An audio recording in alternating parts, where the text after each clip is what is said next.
Bismillahirrahmanirrahim. Assalamualaikum warahmatullahi wabarakatuh. Alhamdulillahirabbil alamin wassalatu wassalamu ala asyrafil anbiya'i wal mursalin sayyidina wa maulana Muhammadin wa ala alihi washabihi wa barik wasallim ajmain amma ba'd.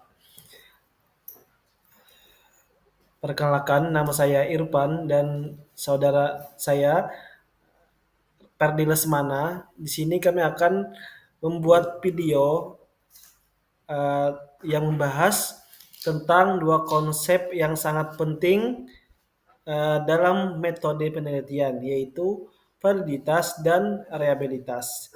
Nah, dua konsep ini menentukan apakah instrumen yang kita gunakan itu benar-benar baik, tepat, dan dapat dipercaya.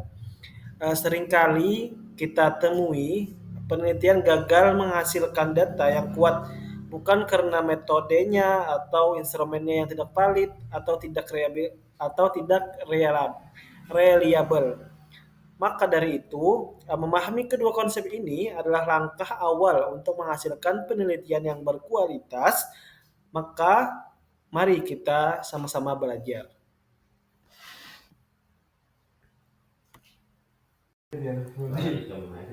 Oke, teman-teman, kita memasuki pengertian atau definisi dari validitas terlebih dahulu. Validitas yaitu ketepatan alat ukur dalam mengukur apa yang seharusnya diukur, atau ketepatan instrumen. Maksudnya adalah apakah instrumen yang kita itu benar-benar mengukur apa yang seharusnya diukur. Misal, contohnya kalau kita ingin mengukur motivasi belajar, maka instrumen yang kita harus benar-benar kita berisi indikator tentang motivasi belajar, bukan sikap, bukan kepribadian, dan bukan juga kecerdasan. Semakin tepat instrumen dalam mengukur sasaran yang ingin diukur, maka semakin tinggi juga validitasnya. Jadi, teman-teman, validitas itu berbicara tentang tepatnya sasaran atau ukuran yang ingin kita ukur. Kemudian, penjelasan yang kedua itu tentang reliabilitas yang akan dijelaskan oleh teman saya, Saudara Perdi Lesmana. Silakan. Baik, penjelasan selanjutnya yaitu definisi reliabilitas. Sebelumnya sudah dijelaskan oleh Irfan, yaitu dia menjelaskan tentang definisi validitas, dan selanjutnya saya akan menjelaskan definisi reliabilitas. Reliabilitas adalah singkatan atau kejenjangan atau konsistensi suatu alat ukur. Dalam penelitian, artinya jika sebuah angket, tes atau questionnaire digunakan beberapa kali dalam kondisi yang sama, hasilnya tetap sama dan stabil dan tidak berubah-ubah secara drastis. Instrumen reliable adalah instrumen yang dapat dipercaya karena memberikan hasil yang sama ketika digunakan berulang kali. Pentingnya reliabilitas terlihat dari bagaimana sebuah alat ukur dapat memberikan data yang benar-benar konsisten. Misalnya, jika ketika eh, memberikan angket kedisiplinan kepada siswa hari ini dan minggu depan dalam kondisi yang sama, lalu hasilnya hampir sama, berarti angket tersebut reliable. Oke, sekarang kita akan memasuki tentang macam-macam atau jenis-jenis dari validitas terlebih dahulu. Validitas itu terdiri dari 3 jenis utama. Yang pertama yaitu validitas isi, yaitu validitas isi ini berkaitan dengan kelengkapan isi instrumen. Biasanya, para ahli atau dosen penilai akan melihat apakah setiap butir pertanyaan sudah memiliki seluruh aspek yang ingin diukur. Contohnya adalah instrumen motivasi belajar harus mencakup minat, ketekunan, serta kedisiplinan belajar. Jika ada aspek yang hilang, maka validitas isi menjadi kurang. Kemudian yang kedua yaitu validitas bentuk dan struktur. Nah, validitas ini berhubungan dengan teori atau konstruk yang menjadi dasar instrumen. Instrumen yang baik harus sesuai dengan struktur konsep yang dijelaskan dalam teori. Contohnya, dalam teori tentang kepercayaan diri terhadap dua komponen utama, self-efficacy dan self-confidence, maka butir instrumen harus mencerminkan kedua komponen tersebut. Jika strukturnya tidak konsisten dengan teori, maka validitas bentuk dan struktur itu dianggap kurang kuat. Kemudian yang ketiga yaitu validitas perbandingan. Validitas ini diperoleh dengan cara membandingkan instrumen kita dengan alat ukur lain yang sudah terbukti validnya. Tujuannya adalah melihat apakah hasilnya selaras atau mampu memprediksi sesuatu berdasarkan data lain. Ada dua bentuk validitas perbandingan. Yang pertama yaitu concurrent validity, yaitu perbandingan yang dilakukan pada waktu yang sama. Dan yang kedua yaitu predictive validity, yaitu untuk memprediksi hasil di masa akan datang atau di masa depan. Contohnya tes untuk perguruan tinggi yang digunakan untuk memprediksi prestasi mahasiswa pada tahun pertama perkuliahan mereka. Baik teman-teman, dengan memahami 3 jenis validasi ini, kita dapat memastikan bahwa instrumen penelitian ini yang kita gunakan benar-benar akurat, terpercaya, konsisten, dan dapat dipercaya. Baik, selanjutnya itu saya akan membahas macam-macam reliabilitas. Yang pertama yaitu tes ulang. Tes ulang ini untuk menguji alat ukur 2 kali dalam waktu yang berbeda. Lalu kita membandingkan hasilnya. Jika hasilnya hampir sama, berarti alatnya konsisten. Dan ada pun yang kedua yaitu konsistensi internal. Eh, Kita melihat seberapa serasi pertanyaan-pertanyaan di dalam alat ukur itu. Salah satu cara untuk mengukur adalah dengan menggunakan rumus yang disebut Cronbach alpha, yaitu pemisahan dan bagian. Yang terakhir yaitu konsistensi internal tadi sudah kita bahas. Yang terakhir ini adalah membagi alat ukur menjadi 2 bagian. Misalnya pertanyaan ganjil dan genap.